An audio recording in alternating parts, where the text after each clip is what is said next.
Hi, welcome to or welcome back to We Are Wool People. My name is Ailsa and on this channel we talk about knitting. Today I'm going to do a rundown of all of my autumn and winter knits because it is the last day of winter here today on the east coast of New South Wales and spring has definitely sprung.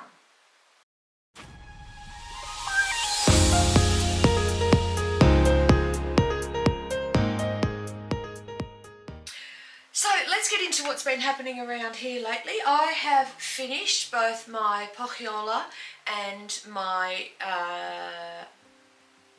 Poetria, both designs by Sari Nordlund. So let me show them to you. It is a beautiful day here today. It's about 3:30 in the afternoon on the last day of winter and it's about 23 degrees. Clear blue sky, the jasmine is cascading down the fence and every single person in my neighbourhood has walked the dog in the park today, and I actually live on a park. I'll put some footage up of how beautiful a day it is. So I apologise in advance if you get some dog barking or some yahooing going on in the park because absolutely everyone in the whole neighbourhood has walked the dog today, which I like. And I've said hello to all my neighbours today because I've been outside on the veranda, and tomorrow's Father's Day and my mum and dad are coming over here in about an hour's time. Both of my children, very rare to get both of my children in the same room at the same time. They're very busy people and we're going to have a barbecue. Dad has just come back from his annual trip down to Sussex Inlet fishing and says that he's got a esky full of flathead fillets. So that'll be good. I'll panko crumb them and we'll get those on the barbie along with a bit of steak. I'm going to do an old-fashioned potato bake, some salad, and we're all going to sit outside and have a nice long chat. I don't think I'll get much knitting time done because my mum's not much of a cook, so I'll be doing a fair bit of running around in the kitchen. But let's see if we can get this episode taped before anybody arrives so that tomorrow I can edit and it'll be the first day of spring and maybe we might do some spring planning as well. But right now let's just go through what I've finished in the last couple of weeks since last we met, my wonderful people. And let's start with, too hot to put these on, so I've done a bit of a modelling of them earlier. I'll put it up. First one is Sari Nordlund, Pohjola. What have I moved back? Wait, I'll move back so you can see it in all its full glory. There it is. Isn't she stunning? I absolutely love this jumper.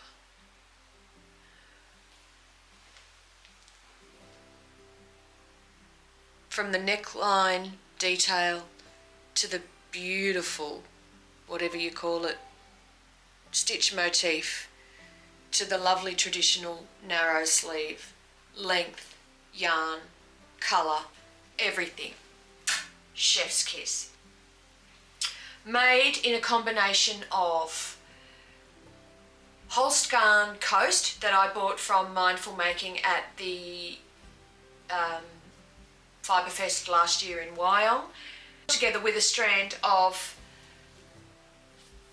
black wattle fibres, jacaranda, which is their baby suri, and silk combination in this beautiful colourway dove. Together giving correct gauge for the pattern, and the fabric is so soft. It's absolutely beautiful.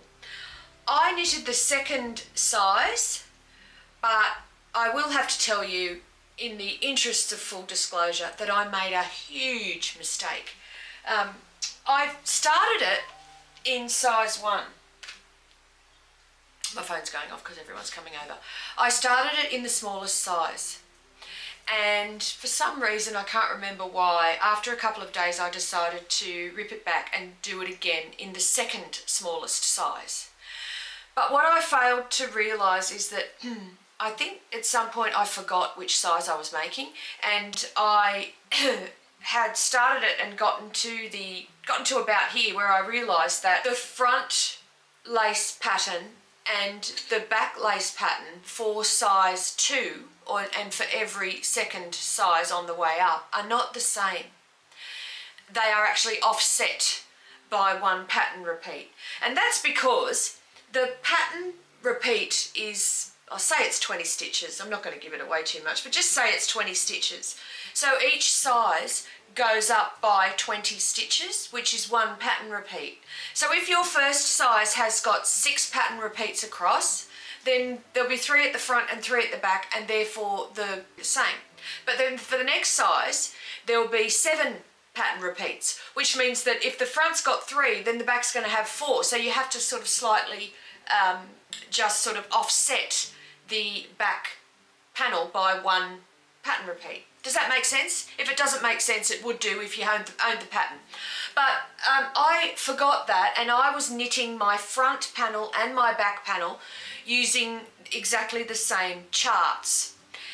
And therefore, when I went to cast on for stitches under the arm, I was left with a bit of a dilemma in that I actually had to cast on a full pattern repeat under the arm on each side, which meant that I had a lot of stitches under the arm for the armhole. Anyway, I worked it out, decreased them away, and it worked out all right. You can see in my video that it did actually work out all right, and it's got a bit of positive ease, but I wouldn't call it oversized. And the fabric is just beautiful, and it's a real shame that it's really warmed up in the last couple of days, because I won't be wearing this year, but next year for sure, as soon as it cools down, I will.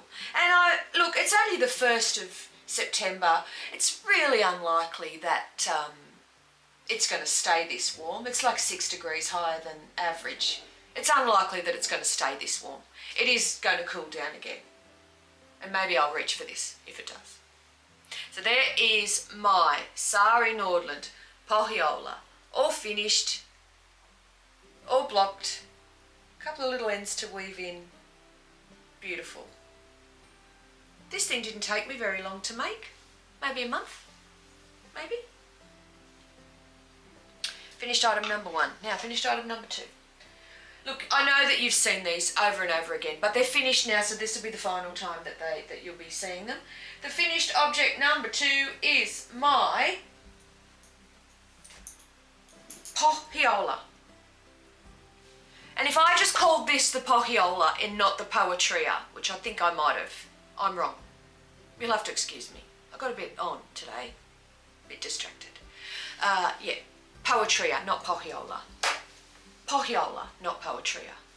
Now I've just put this on and done a bit of a twirl in front of the camera so you can see it. I've noticed in this light, because I've got a lot of natural light coming in the window here, and an artificial light that's hitting the roof and hopefully reflecting a bit of light down there and that thing there. This does look like it's puckering across the yoke. It's actually not. If I bring it up close, you can actually see that it isn't. And certainly when you put it on your body, it smooths right out and is lovely. Really, really lovely. In the back, like all round yoked sweaters, there is a point where you are going to see where the colour changes for each round. There are various places that you can put that in a pattern, and they are often at the centre back seam. What I like to do, and what a lot of knitters like to do, is if you do have a colour work pattern that does continue down past the split, if it's a round yoke and it continues down past the split for the underarms, I like to move that end of row to the underarm so that it's not as obvious throughout the entire sweater. And actually, I think that if you do have it going all the way down, it's probably a good idea to keep the end of row on the shoulder and have it go down the tip of the shoulder, and then when you split, continue it under the arm, because that is a kind of less conspicuous place. I'll show you. I think I probably could do a little bit of, it's not too bad, but I think I could probably do a little bit of duplicate stitch or something so that you can not see the where the end of round is, which is here. You can kind of see. There's nothing you can do about it. It's the way it is, because you finish a row and then you start another row, and you know, there will always be that delineation. Anyway, there's the front. It's a beautiful pattern. The only thing about it is, and this is partly, I reckon, to do with my shoulder shape and a round yoke sweater. Round yoke sweaters are, you know, the slope is like this, because you knit a few rounds even, and then there's an increase round, and you knit a few more rounds, and then it's an increase round. And if you're familiar with Elizabeth Zimmerman's yoked sort of sweater book, that is, you know, it's a classic of a book. She talks about there being a mathematical relationship between the number of times that you have to increase, and it's related to pi. It's, you know, it's proper circular trigonometry maths, right? So, is it trigonometry? I don't know. If I thought about it, I would know, but I can't be asked. So, I have got really square shoulders. I swam as a child, and I'm really quite broad across the shoulder and square. So a circular yoke that has got a sloping shoulder doesn't necessarily fit me that well. And you'll see in the video that I actually show you, when I lift my arms up, it goes on really lovely, but when I lift my arms up, it kind of bunches up a bit, which could have been helped by making it bigger, so that it's all really oversized and you lift your arms up and you don't see it much. But I didn't want a really oversized circular yoke jumper. I don't think that it's a problem with the pattern, and I don't think it's a mistake or anything like that. I just think it's the nature of the circular yoke sweater. And I'd be very, very curious to know if anybody who's watching this does know whether it is a problem with the gauge or the maths, and if there is a way to get around that, because it's slightly disappointing that even though it does look really great on, that really if you wore it out for the day as you're moving, it is going to actually bunch up in a bit of an unpleasant, you know, in a noticeable way. I'd say unpleasant, but anyway, you know what I mean, like in a noticeable way. When I lift my arms up, that sweater is going to ruche up a little bit and kind of look a bit funny, which is a real shame. Maybe when I wear it, I'll just have to keep my arms down and do everything like this. I don't know. Anyway, this is Pohjola, Sari Nordlund, knitted in Pirate Pearl's Blackbeard in 3 colours. One of them is called Cork, one of them is called Cafe au Lait, and the other one has got a name that escapes me, but I'll put it on the screen.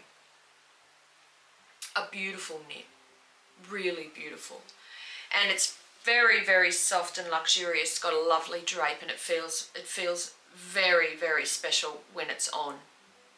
My friend Donna is knitting one the same pattern, and she's knitting hers in Polworth silk, and hers is really bright. She's using a pink and a purple, and then I think the body of it is I think it's white. I showed it in my last episode, us knitting it together.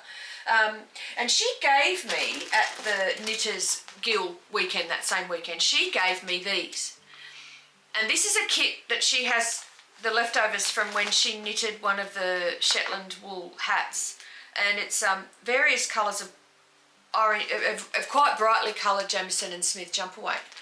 And I don't know, I'm inclined to knit another colour work yoke or jumper using this yarn, and paying a lot of attention to the value and the contrast levels within it. But that's in the future, and I'm not going to be starting that anytime soon. And the other thing is that even if it was colder, I'm not really sure that the colour work yoke sweater is my vibe. I don't think I'm going to wear this as much as I'm going to wear this. I think it's got a kind of what? Like a cottagecore sort of vibe. And I don't think that's me. I'm more coastal grandma. I'm not granola girl. I don't think that's really my jam. Anyway, I digress. I don't know what I was thinking. Now the next thing I did was, I thought, okay, got those 2 jumpers finished, fantastic. Go back to my whips, and I thought, well, I'll tell you what, I'll start working on the Priscilla cardigan. And I did heaps. And I'll show you. I'm going to cut to a video where I explain to you that I did heaps on my Priscilla cardigan. Oh, I just thought I'd pop in and show you the progress so far that I've made on my Priscilla cardigan. I've just noticed a mistake though last night, and I might have to rip it back to the armholes. Let me show you what the mistake is. First of all, I decided to steek it. Once I did get down to the joining part under the armholes, I really hate that purl row, so I decided to steek the centre, and I'll cut it down later. But when I showed it to you last time, I had these 2 front panels done. I have since completed the back panel, and I have joined under the arm. It's a drop shoulder, so that's why the arm hole isn't that deep. But I discovered yesterday that I've made a mistake, and let me show you where it is. It's horrible, and I'm very sad. Actually, let me show you the back so where you can see it's correct. So the lace panel down the back, which is correct, you can see that it is a section that goes this way, and then a section this way, and so on and so on and so on. And this back part is correct. But the 2 fronts, when I joined, I've actually picked up and started working on the wrong row. An extra set of decreases going in the wrong direction. I'll show you. This set here are going right leaning, and then in my left leaning next section I've got 1, 2, 3. This is too long, moving in that direction here. And this, it should be 1, 2, and then these 3 here should be going that way. I don't know that you would necessarily notice it in the finished garment. But because I don't know if you'd notice it, I'm going to have to fix it. Bit sad. But I did think I was very clever doing the steeking, and I will do that again. Anyway. So there you see it. That's what happened. There was a massive mistake in it. You sense a theme here? Every time I talk about something, there's a mistake in it. It's really upsetting. Anyway, here's what happened in the end. This is what I did. I ripped it all out, the whole thing, back to bones, and started all over again. And this is all I have to show for myself. But I tell you what I did think. I took a deep breath, and I thought, well, I'm really enjoying actually knitting this, and I was feeling a bit of pressure to knit it for the channel, you know, to get a lot of progress made so that I could go ta-da! And I was actually feeling that pressure, and that's dumb, right? You don't want to feel pressure to knit for your YouTube channel, because we knit for love. So I decided that what I was going to do was really take my time with this project and really enjoy it, and make a big effort to do it perfectly, and to do it slowly and mindfully, and with a lot of attention and a lot of joy. So that's what I'm going to do. And if I don't talk about my Poetria, if I don't talk about my Priscilla, Poetria, Pohjola, Priscilla. It's the season of the knits that start with P. And if I don't talk about my Priscilla every time I come here and talk to you, just know that it is going to be bubbling up in the background, and that I am going to be finishing it. But again, like I say, we're heading into spring. This is a combination of silk mohair and merino, so it's a very warm knit, and even though it's lace, it probably is a transitional piece, but probably not transitioning from winter into summer, because that's when the days are getting warmer. Probably going to be more useful for transitioning from summer into autumn. So, you know, I've got a good 6 months before I really want to be reaching for this and wearing it, and I'm going to take my time, and if it takes 6 months to knit it, well, so be it. But as you can imagine, when I discovered that mistake, I was very sad. So on Wednesday, I cast on for my Sabai top. So the Sabai top is all over YouTube. Now, I'm sure you've seen heaps of them out there. I'm making mine. Anyway, look. So I've cast this on Wednesday, and I'm going to finish this today and tomorrow. This is going to be a Wednesday, Thursday, Friday, Saturday, Sunday, a 5-day knit. My God, you can make a Sabai top if you put your mind to it. And I knit till really late at night. I've got a full-time job. I work 7 hours a day, but I work from home, and I'm not an early riser, but I am a very, very, very chronic night owl. So if you're ever kicking around at 2 o'clock in the morning and you feel like someone to talk to, just message me, I'll be awake. So, I mean, I'm exaggerating, but only a little bit. I mean, I say that to give you a context of whether I'm knitting fast, because I feel like I get through a lot of jumpers, and certainly since I started this channel, I'm knitting a lot more.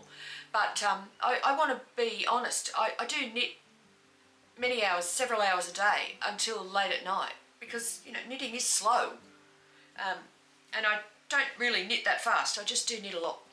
Anyway, so here I am, Sabai top, knitted in Creme Soul Wool. Morning Salutation is the name of the yarn, in a colour called 23.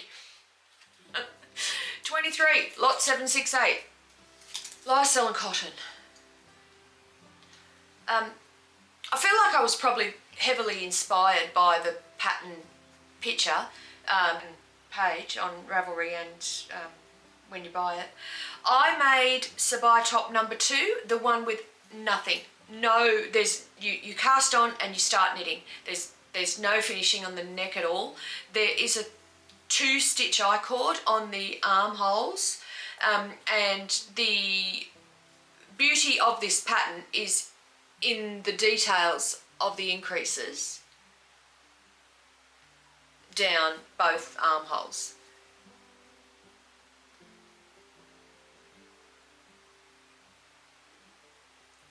And like a lot of summer yarns, this cotton and lyocell blend, there's nowhere to hide. You can tell if you pick it up and you're in a good mood, and it's nice and loose, or if you pick it up and you're holding the yarn a bit tighter than you were the day before and your gauge is a bit tighter, or if you've just put, at one stage I just put a bit of hand cream on and I started knitting it, and I found that hand cream gave me a bit of grip, which was really good actually. It's something I might remember to do. It gave me a bit of grip, and it brought the tension in, but you can see the line from where that happened. I think it was about here. And I noticed that Jackie from Jackie is Making, oh my God, she's gorgeous, isn't she? I love her podcast. She made one as well, and she made, I think she did it with Knitting for Olive Pure Silk, and she was kind of lamenting how that it was rowing out a bit, and that not every stitch was identical all the way through the project. And I made a comment on her post and said, you know, it looks beautiful on you. She did it in a charcoal grey. It looks beautiful on you, and it's a summer top, and I feel that the only way to really appreciate it is to, and the words I used were to lean into the wabi-sabi of it. And that's true, isn't it? You know, you've got to do that with this pattern. If you're using a yarn and you find that your knitting gauge isn't perfect all the way through, but mine's not, and I've been knitting for 30 years, 26 years, say, ish, whatever, a long time. And I'm not a perfect knitter. I'm not, you know, I'm a reasonable knitter, but I'm not an amazing knitter. And I don't care. I just love doing it. And I really love this top. And it's going to be finished tomorrow. And I've taken a bit of video of it. Don't look at my crepey old belly, but that's, you can see the colour. And tell me what you think. Do you think this colour does look kind of wishy-washy on me? Do you think this colour does wash me out? Does it even matter? I don't know. I really like this colour in the ball, and then when I put it on and went and did my little twirl in front of the camera earlier, I was thinking, looking in the viewfinder, thinking, well, maybe they are right. Maybe it doesn't look that good. I'm 57 years old. How good can I look? I can only look as, you know what I mean? Like, and does it, as I keep saying for the third time today, does it even matter? I don't know. Anyway, I wore this. Didn't wear it. What am I saying? I made it in Wednesday, Thursday, Friday, Saturday. It's 4 days. I made this much in 4 days. I'm going to finish this today and tomorrow. This is a 5-day knit. This knits faster for me than a pair of socks. So instead of knitting a pair of socks a week, I could knit a Sabai top a week. That'd be good, wouldn't it? Creme K, morning salutation. And I think I'm going to finish this one, and then I'll knit the other version, the version that's got the ribbing across the top and the ribbing across the bottom. And I might use this again, and I might use it in a sort of a petrol colour, a nice petrol colour. I bought this outfit as part of my capsule wardrobe for working from home for summer. It was reduced from dish, and this is they called it a petrol teal, I think they called it, but it really is just a grey that leans slightly blue. And I'm really loving it, so I might make something in a similar colour. The sleeveless top could go with these pants. This colour actually also goes really well with these grey pants, and it's just really, really light cotton, very prison outfit looking, comfortable. Sabai top. So then I know that almost all the podcasts have a segment called acquisitions. I don't really like that. Although I do like watching what people have bought, but I don't like it being called acquisitions. I don't know why. I find something quite pointless about showing people what I bought. Who cares? But I do love yarn, and I do like showing yarns, and I do like looking at people's yarn. So I'm going to show you a yarn that I may or may not have bought last week. That's stupid as well, isn't it? Okay, here it is. It's literally everywhere. It's not like it's unusual or anything.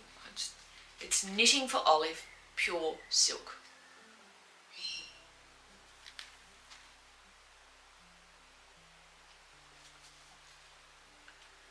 The rise and rise of the Scandinavian yarn producers and the Scandinavian knitting designers.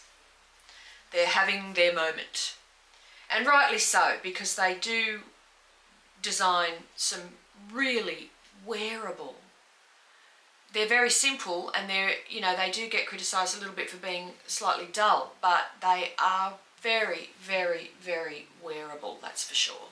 And at the end of the day, I think that's probably the key to successful knitting, is you want to knit things that you're going to wear, don't you?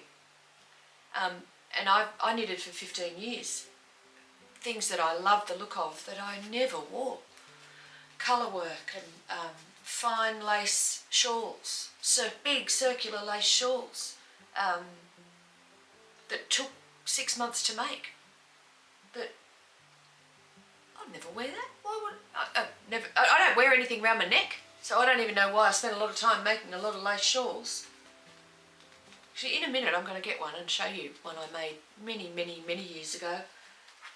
It's up there in the cupboard and it'll never even get seen by eyes. Anyway, knitting for Olive, pure silk. I bought a couple of balls of this, 2, 4, 5, 6 balls of this, of cream. Very, very fine yarn, very thin. It's a burette silk, which means that what happens is silk, look everybody, you know this, don't you? Silk comes out of the inside of the silkworm's cocoon.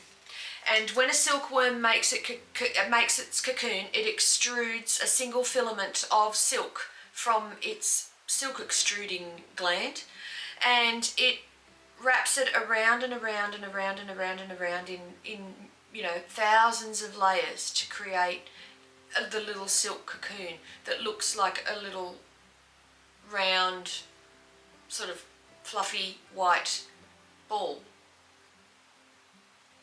And when you make soft silk, shiny silk, like this guy, like this stuff, which is 100% non-burette silk, you have to soak those silk cocoons in boiling water and kill whatever's in it, and then you can pull the silk filament out in one long strand, hopefully, and therefore you get these really long staple lengths, if you like, and they are very, very smooth and therefore very shiny. And also a characteristic of the silk fibre is that it is shiny. So that is what a lace weight silk looks like when it's not a burette silk. But in this lovely, ecologically sustainable and kind silk, they let the silkworm exit the cocoon and go to live its best life as a moth for 12 hours or however long they live, which would not. Then they get the silk cocoons, but because they've actually been eaten through, they can't pull the filament out in long strands. They can only pull it out in, you know, really, really short ones, which means that they have to kind of mash it up and weave it, and spin it in very, very short staple lengths, and therefore they don't get the long filaments and they don't get the shine. This yarn is matte, matte, matte. There's very little shine. And if you were expecting a shiny, silky yarn, then that's not what this is. It is beautiful and soft. It's rustic. It's slubby. It's very thin. And the recommended knitting needle size is 3mm. Now I'm a very loose knitter. It's 250 metres to 500 grams. So a 100 gram skein of this would be 500 metres. So it's, you know, way, way thinner than, I mean, assuming it's exactly the same weight as a wool, which it isn't. But if it was, it's way, way thinner than a sock yarn, you know, than a 4-ply. So it's much thinner than that. But they want you to use it on a 3mm needle, which is like a 4-ply needle. And so they're probably looking for you to have quite an open fabric. I'm a really loose knitter, So I swatched with this on a 3mm needle, and the resulting fabric that I've got is very sheer. It's quite lovely, the fabric, but you know, as you can see the light coming through it. It's a very sheer fabric too. But for summer in Australia, I'm frequently wearing a swimsuit, and I when I'm working from home, I do like to go down the beach at lunchtime and have a walk down the beach with the dog. So I definitely do that, you know, 4 times a week when it's hot, and it does get very, very, very hot where I live. So I feel like I could probably safely knit this silk on these 3mm needles and just go with the open gauge, because I'll always have a swimsuit or something underneath it anyway, given that it's going to be a summer top. Which summer top is it going to be? Well, I don't know, but maybe I'm definitely looking at the Mochi Knits Claire Vest. I really, really like that. I'm going to knit one of those. Actually, I've got this other yarn that I thought might be all right for that too. Let me go and get it. We'll have it's Derarum Natura Candide, which is 70% wool, 28% cotton, recycled. And I bought this in Japan, and I've got a couple of balls in it in this colour Nougat. Now this would in fact, I'll hold it up a bit longer. Beautiful yarn, isn't it?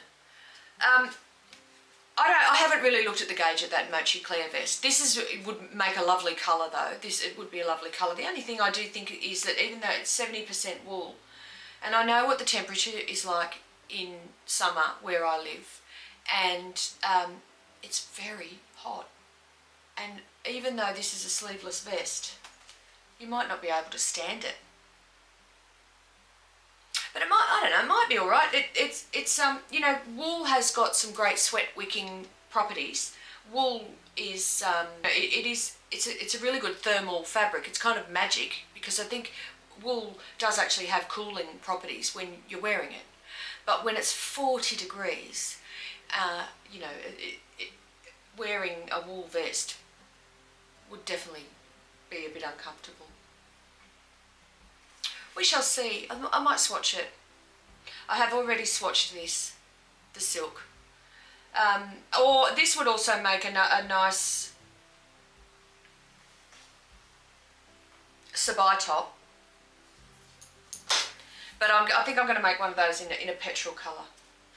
So that is about it for today. Thank you so much for joining me.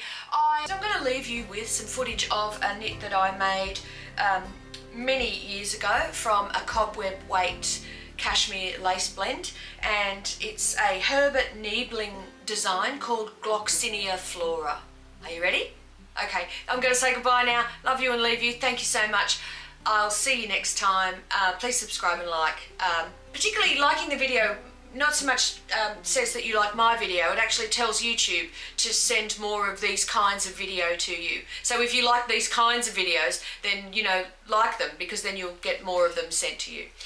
So look, here you go. Here is my Gloxinia Flora from Herbert Niebling.